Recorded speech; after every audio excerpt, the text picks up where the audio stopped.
A young man addicted to games hears news that his grandmother has a terminal illness. He says goodbye to his favorite game, packs up, and goes to visit her. But when he arrives in front of his grandmother's house, he takes a picture of the house and checks its market price online. When he found out the house could sell for $1 million, he decided to take care of his grandmother. Every day he woke up at 5 in the morning, helped his grandmother manage the shop, and accompanied her to meet her friends, hoping to inherit her wealth. One day, the grandmother wore a beautiful dress and sat at the door waiting. That day was a family gathering day. Seeing his grandmother happily chatting with relatives, he felt a little disappointed. However, when visiting the temple to pray, his uncle neglected to properly take care of the grandmother. Her sandals caused blisters on both her feet. The child tried to remove her sandals, but the grandmother refused. The sandals were a gift from her son. She loved her son very much. Then the child realized that during the prayer, none of his uncle's family mentioned the grandmother's name. He was angry to know his uncle was hypocritical. No one cared about the grandmother. The grandmother said, "My best grandchild, you are the only one who thinks of me." That sudden praise made him feel guilty. After that, he began to care for his grandmother more sincerely. Seeing his grandmother sad because her hair was falling out, he used a beauty filter to cheer her up. However, eventually all of her hair fell out, and this time the grandson was truly sad to see it. One day, his grandmother's money was stolen. When the boy checked the CCTV, the culprit was his uncle.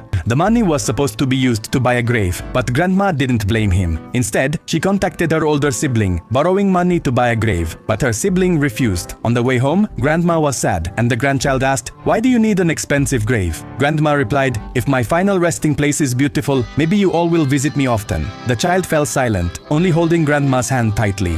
When her condition worsened, the grandmother was in pain and couldn't sleep. Only her grandchild was always by her side. However, in the end, the grandmother bequeathed the house to her son. The grandchild felt all their efforts were unappreciated. Then they asked why the grandmother did that. "Even though I was the one who always accompanied you." They left angrily. The grandmother looked like a child who felt guilty. After that, the grandmother lived alone again. After the house was bequeathed, no one visited her anymore. Through the surveillance camera, the man saw the grandmother alone. When people came, they only moved the furniture. Seeing this, the man couldn't hold back his tears. When he found out his uncle placed his grandmother in a nursing home, the man insisted on bringing her home. The grandmother smiled and nodded. Together with her grandson, she took her last breath. On the day of the funeral, he received a phone call. It turned out that the grandmother had left him $1 million.